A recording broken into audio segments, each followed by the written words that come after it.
안녕하세요. 블랑카입니다. 오늘은요, 제 차 레인지로버 이보크 14만 킬로가 넘었던 차를 업어와서 제가 거의 새 차로 지금 다 만들어 왔던 과정들을, 그리고 노하우들을 알려드리도록 하겠습니다.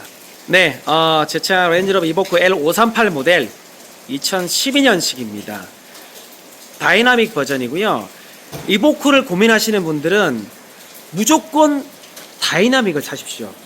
동호회에도 보면은 뭐 다이나믹 밑에 버전들을 샀다가 나중에 결국에는 외관을 다이나믹처럼 범버 튜닝하고 뒷범버 튜닝하는데 거의 1000만원 넘게 쓰시는 분들이 많이 계시거든요. 그 업체에 따라서 가격이 다르겠지만 그렇게 돈이 드는데, 그렇게 돈을 쓰면서 다이나믹을 튜닝하는 거는 다이나믹과 다이나믹이 아닌 버전이 웅장함의 차이가 굉장히 큽니다. 제 친구 중에서 한 명이 이보크 다이나믹을 타는데 저한테 살 때 무조건 다이나믹을 사라고 해서 제가 그 말을 듣고 다이나믹을 산 게 신의 한 수였던 것 같습니다. 자, 외관 한번 보실게요. 이 다이나믹 버전은요, 다른 이보크 버전과 다르게 굉장히 좀 앞범버 모양도 웅장합니다. 그래서 이 말이 참 우스울지 모르겠지만 레인지로버를 완전 잘 알지 않는 어떤 분들이 본다면 이게 레인지로버 스포츠로 보이는 경우도 있다 할 정도로 이 앞범버 이쪽이 되게 웅장해 보여서 그 부분도 굉장히 이점일 것 같습니다. 이 차 같은 경우는 원래 레인지로버 저 마크가 은색이었는데 요 블랙으로 바뀌어져 있는 상태에서 제가 업어왔고요. 바퀴 힐은 원래 은색이었는데 요것도 짝당 뭐 한 2, 30 정도 하죠. 그렇게 해서 블랙으로 도색을 했습니다. 그리고 안에 보면은 뭐 좋은 차를 타는 친구들이나 차주분들이 이거 브레이크 캘리퍼이고 뭘 유치하게 이렇게 도색을 했나 하는데, 저는 뭐 그렇게 슈퍼카를 탈 정도의 레벨이 아니기 때문에 이 브레이크 캘리퍼도 형광색으로 도색을 한 거를 굉장히 만족을 합니다. 요거는 내짝 도색하는데 인천 업체에서 35만원 주고 도색을 했는데 굉장히 만족감을 가지고 타고 있습니다. 네, 그리고 여기 보시면 손잡이 부분도 원래 하얀색이었는데요, 약간 레인지로버 블랙 패키지 버전으로 만들기 위해서 창원의 랩몬스터 업체 대표가 제가 차를 산 기념으로 이렇게 손잡이 검은색 랩핑을 선물을 해줘가지고 굉장히 만족도가 높습니다. 그리고 여기 사이드 미러도요 굉장히 큽니다. 그래서 운전석에서 앉아서 사이드 미러를 볼 때 저는 굉장히 만족감을 가지고 보고 있습니다. 네. 그리고 이보크 버전에는 스포츠에만 있는 이걸 뭐라 그러더라? 하여튼 요 이름은 제가 지금 기억이 안 나는데 없는데, 요거 알리에서 25,000원 정도 하면 사거든요. 요거를 양쪽으로 붙였더니 이것도 굉장히 만족도 높게 블랙으로 딱 뭔가 잘 어울려서 이쁘게 외관이 잘 보이는 것 같습니다. 이건 이제 실내인데요, 보시면은 지금 형광색으로 이렇게 앞에 운전석하고 의자 부분이 되어 있고요. 뒷좌석도 이렇게 형광으로 커스텀 도색을 했는데요, 굉장히 만족도가 높습니다. 이거는 실내 가죽 커스텀 도색 전문점 인케어 부산 본점에서 했는데요, 가격은 가죽 복원과 도색까지 다 싹 해가지고, 그리고 실내 클리닝까지 해서 250만원 정도 주고 했습니다. 만족도는 굉장히 높습니다. 그리고 처음 사서 제가 실내 부분에 핸들이 대부분 10만이 넘으면 자동차들이 핸들이 많이 해집니다. 지금 화면이 조금 화소수가 떨어져서 그런데 그래서 제일 먼저 한 게, 분당에 가면은 서모닉이라고 핸들 가죽을 교체를 해주는 업체가 있습니다. 이게 핸들 가죽 똑같은 가죽으로 해서 똑같은 모양으로 열선이 깔려있는 핸들을 제거를 하고 가죽 교체를 할 수 있는 업체가 많이 없는데, 그 업체 대표님께서 핸들 가죽 교체를 해 주셔가지고 35만원에 핸들 가죽을 새 것처럼 교체를 했습니다. 중고차 사시는 분들은요, 10만이 넘으면 대부분 핸들이 많이 해져 있습니다. 가죽이. 그럴 때 핸들 가죽만 교체를 해도 실내가 새 차처럼 보이기 때문에 그 정도 투자는 괜찮을 것 같고요. 나머지 뭐 의자라든지 이런 부분이 좀 해졌던 부분도 있는데, 이거는 부산 인케어 본사에서 가죽 복원을 하면서 도색을 했기 때문에 이런 부분도 다 정리를 했었습니다. 제가 이 차를 2150만원에 14만 1500km 탔을 때 업어왔거든요.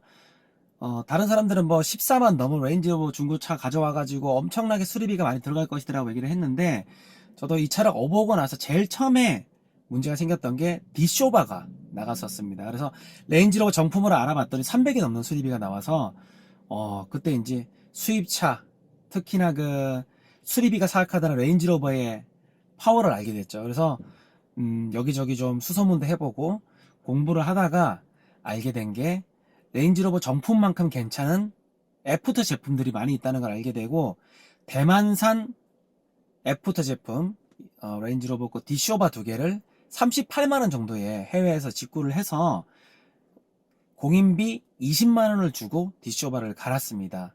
지금 한 2년 정도 돼가는데요, 현재 디쇼바에 대한 만족도는 굉장히 높고요. 그리고 동호회에도 제가 이런 사연들을 올렸더니 많은 사람들이 그 정보를 좀 달라 그래서 몇 명한테 알려줬더니 뭐 그렇게 장착하신 분들도요, 상당수가 이렇게 만족을 하면서 타고 있다고 하시는 분들이 많이 계셨습니다. 그래서 그때 당시 디쇼바를 수리를 할 때 원래라면은 한 300 넘게 나올 수리비 견적을 그때 당 38만원에 공인비 20만원 썼으니까 한 60만원 돈 쓰면서 먼저 첫 번째 수리를 마쳤습니다. 그리고 나서 이 14만 킬로 넘게 탄 차의 다른 부분들, 소모품들을 뭘 갈아야 되나 알아봤더니 속벨트를 갈아야 된다 그래서 속벨트를 그때 당시 컨티넨탈 제품인가 굉장히 좋은 제품, 애프터 제품으로 한 30몇만 원 돈에 구입을 해서 공인비 한 40만 원 정도 주고 교체를 했습니다. 속벨트 같은 경우는 보통 권장 주기는 10마리 넘으면 갈아라 그러는데 그때 당시 제가 14마리 넘도록 벨트를 갈지 않아서 속벨트가 터지면 엔진 전체를 수리를 해야 되거든요. 그래서 터지기 전에 예방 정비를 하기 위해서 그때 당시 한 70만 원 부품값 포함해 가지고 그렇게 수리를 했던 것 같고요. 그리고 속벨트를 하면서 그때 당시 제가 했던 게 DPF 클리닝, 그리고 인젝터 클리닝, 그리고 흡기 매니폴더 클리닝, 이 3종 세트를 광명에 있는 S9 모터스에서 105만원 주고 깔끔하게 수리를 했습니다. 그거를 수리를 하면서 그거를 뜯었을 때 할 수 있는 다른 소모품들을 공인비를 아끼기 위해서 갈았던 게 14만 정도 되면 보통 엔진 마운트, 미션 마운트를 보통 갈아주는 게 권장 주기에는 어느 정도 맞아서 그때 당시 미션 마운트, 엔진 마운트를 2개를 애프터 제품을 한 14만원 정도에 사서 뜯는 김에 같이 또 갈았고, 그걸 뜯으면서 앞 디스크, 뒷 디스크 브레이크, 이게 디스크를 앞쪽 한 쌍이 한 22만원 주고 그때 갈았던 것 같은데 현재 인터넷에 알아보면은 한 쌍이 한 14만원짜리도 있고 22만원짜리도 있고 한 10만원짜리도 있습니다. 그러니까 디스크를 교체를 할 때도 그렇게 큰 부담을 안 가지고 하셔도 될 것 같습니다. 그래서 앞 디스크 2개, 뒷 디스크 2개를 그때 제가 다 갈았는데 공인비 포함해서 그때 당시 한 60만원 정도 돈이 안 들어간 걸로 알고 있습니다. 그렇게 수리를 했었고요. 그리고 앞 쇼바 부분에서 소리가 나가서 점검을 좀 해봤더니 쇼바에는 문제가 없었고 그때 로어 암이랑 스테빌라이저 그리고 부싱 뭐 이런 것들이 좀 문제가 있어서 그 부품들을 3개를 애프터 제품으로 주문을 해서 교체를 해서 그때 당시 부품값 플러스 교체비가 한 30만원 40만원인가 그렇게 많이 들지는 않았습니다. 그리고 추가적으로 제가 뭐 한 거라고는 디젤 같은 경우는 연료 필터를 5만마다 갈아줘야 되는데 연료 필터 만 필터 거 한 8만원 주고 사가지고 그거 연료 필터 갈아주고 브레이크 오일 갈아줬는데 그게 넷짝 갈아주는데 한 15만원인가 줬던 것 같고요. 그리고 미션 오일 36만원, 뒤에 디포 오일 15만원 정도 주고 또 교체를 했습니다.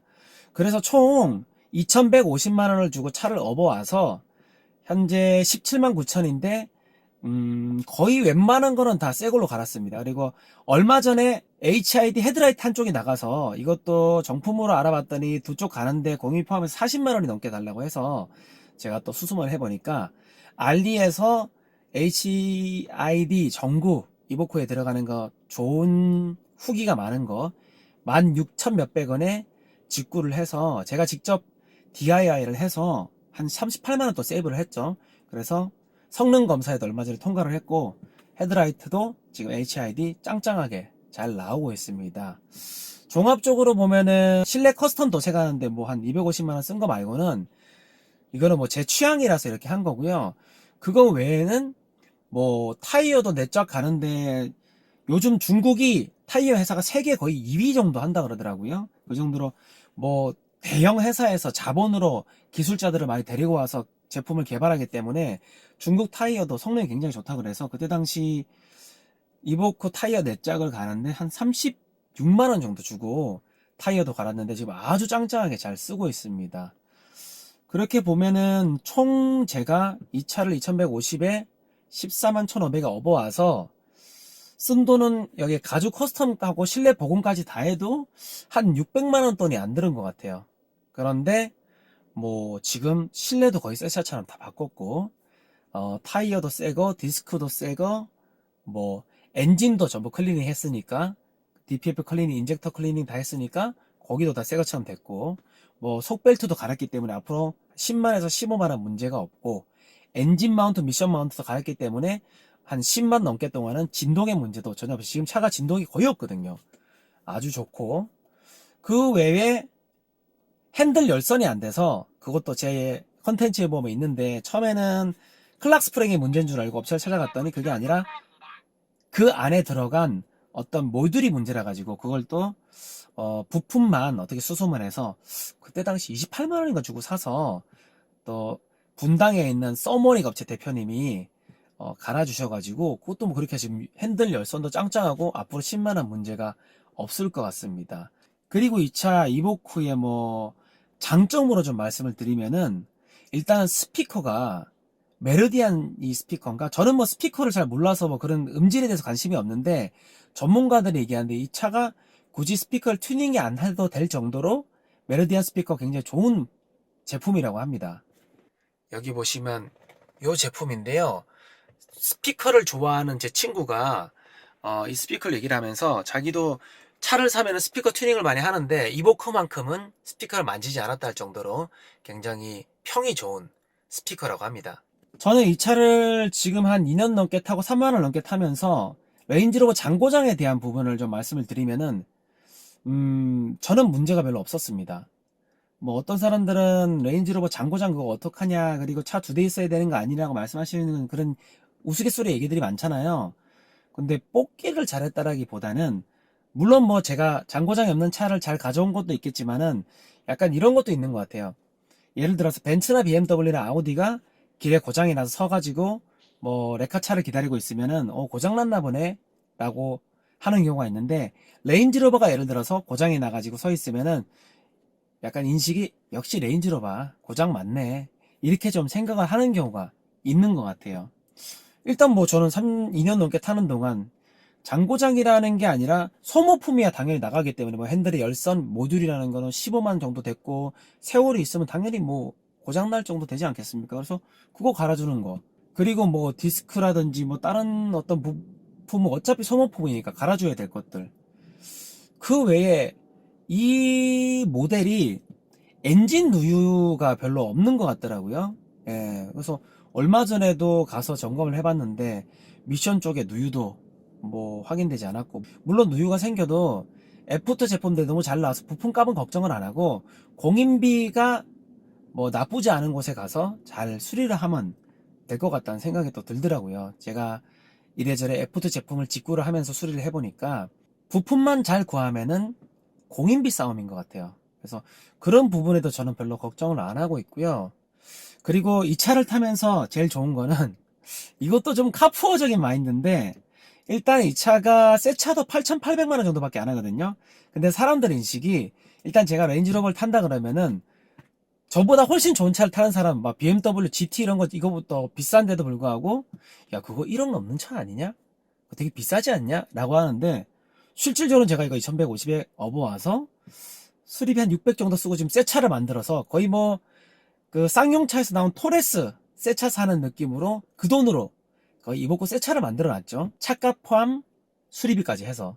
네, 그렇게 타는데 일단은 사람들 인식이 되게 고급 차를 탄다는 그런 이미지가 있더라고요. 그래서 그런 부분도 카푸어적인 마인드로는 되게 좋은 것 같아요. 그리고 어딜 가면은 뭐 이런 얘기도 되게 많이 들었어요. 뭐 남자들한테 이 차가 로망이었다는 얘기는 못 들어봤지만 뭐 친구 재수 씨나 아는 형들의 형수가 이 차 나 되게 사고 싶어 했는데, 되게 갖고 싶어 했는데, 이런 얘기들을 의외로 많이 듣습니다. 그만큼 여자들이 봤을 때도, 이 레인지로버, 그리고 이 이보크는 굉장히 이쁜 차, 좋은 차, 로망인 차라는 인식이 좀 있는 것 같습니다. 아, 그리고 참 하나 말씀 안 드린 게, 이 차를 사고 제가 한 1년 10개월 정도 지났을 때, 냉각수 누수가 있다 그래가지고 점검을 받으러 갔더니 라지에이터에서 새는 거예요. 그래서 이것도 제가 그때 당시 애프터 제품을, 정품 쓰면 굉장히 비싸죠. 근데 한 애프터 제품을 17만원 정도에 사가지고, 그리고 또 그 정도 되면은 라지에이터 갈 때 그 냉각 호수 2개 정도를 같이 갈아주는 게 좋다 그러더라고요. 그래서 그거는 정품으로 샀는데도 총 다 해서 공인비 포함해서 한 50만원 정도 썼거든요. 그런데 뭐 어떤 경우는 보면은 뭐 레인지로버 이보크의 고질병이라 그래서 냉각수 누수라 그러는데, 원래 디젤차가 한 15만 정도 넘으면 이 디젤차 자체가 원래 떨림이 좀 있기 때문에 원래 라지에이터나 이런 부분에서 문제가 생깁니다. 이거는 레인지로버 이보크만의 문제가 아니라 다른 디젤차, 국산차, BMW, 벤츠, 아우디 다 마찬가지로 한 15만 정도 되면은 대부분 다 냉각수 그리고 라지에이터 쪽에 문제들이 생깁니다. 근데 괜히 레인지로버라는 이름 때문에 레인지로버의 고질병이라는 평을 받는 것 같은데, 저는 그때도 그냥 뭐 애프터 제품 써서 호수 2개 정품으로 갈고 그리고 깔끔하게 수리를 해서 공인비 포함 50만원이면 저는 뭐 괜찮은 가격이라고 생각을 합니다. 자, 이제 주행 영상을 한번 보여드릴게요. 뭐 주행 영상이라고 해가지고 뭐 사실 뭐 별게 없겠다마는 그냥 뭐 그래도 다른 유튜버들도 하니까 보여드리도록 하겠는데요. 네, 이 차를 타면서 또 되게 만족감이 높은 거는 디젤차 치고는 그렇게 소리가 시끄럽지가 않습니다. 두 번째는 이것도 약간 카푸어적인 마인드, 차 잘 모르는 사람 마인드인데, 고속도로에서 조금 밟으면 빨리 치고 나가면서 슈퍼차저 때문인지 모르겠는데 약간 그 슈퍼카 소리가 납니다. 우 이런 소리가 나는데 저는 그것도 되게 마음에 들고, 제일 좋은 거는 뭐냐면 일단 연비가 너무 좋습니다. 이거 가득 넣었을 때 서울에서 부산 거의 왕복 되는 것 같아요. 근데 제가 도중에 불안해서 넣긴 하는데 거의 왕복이 되는 것 같아요. 뭐 좀 안 될 수도 있겠지만, 그만큼 제가 말씀드리고 싶은 거는 연비가 되게 좋은 것 같아요. SUV 중에서 보면 연비 안 좋은 차들 많잖아요. 뭐 미국 차 중에서도 있을 수도 있고, 물론 미국 차를 제가 좀 폄하하는 건 아닌데, 그러니까 좋은 차를 타면서 연비가 좋으니까 부담도 없고, 네, 그리고 저 같은 카푸어는 레인지로버를 타면서 이 말하면 또 웃길 건데 이보크 하차감이 좀 있는 것 같아요. 이보크 타면서 뭔 하차감이 있냐 이러면 막 놀릴 텐데, 그만큼 제가 대만족을 해서 그런지 저는 하차감이 좀 있습니다. 제가 이런 생각을 해봤어요. 제가 예전에 스파크 경차도 하나 가지고 있었는데, 그때 동호회에 보면은 40만 탄 사람들도 굉장히 많더라고요. 그래서 이런 생각을 했어요. 스파크라는 경차도 레인지로버보다 좋지는 않을 텐데, 그 차가 40만 탈 동안 엔진에 문제가 없던 차들이 굉장히 많거든요. 그러면은 분명히 레인지로버 이 차도 내가 소모품이나 이런 거 수리만 싸게 잘 한다면 뭐 40만 가는 건 문제가 없지 않을까 하는 생각에, 그래서 저는 이 차를 수리하면서 정이 많이 들어서인지 모르겠는데 한 50만까지 타고 싶습니다. 근데 그렇게 되면 제가 한 20년 30년을 더 타야 되겠죠. 근데 그 중에 차를 바꾸긴 할 건데, 그만큼 제가 이 차에 대한 만족도가 굉장히 높다는 뜻입니다. 그래서 혹시나 한 3천만원 밑으로의 예산을 가지고 레인지로버나 이런 SUV 중에서 차를 타고 싶으면 저는 레인지로버 이보크 다이나믹을 사서 제가 말씀드린 방식으로 수리를 해서 타는 거를 적극 추천을 합니다. 그리고요, 구독과 좋아요는 저에게 큰 힘이 됩니다. 네, 감사합니다 여러분.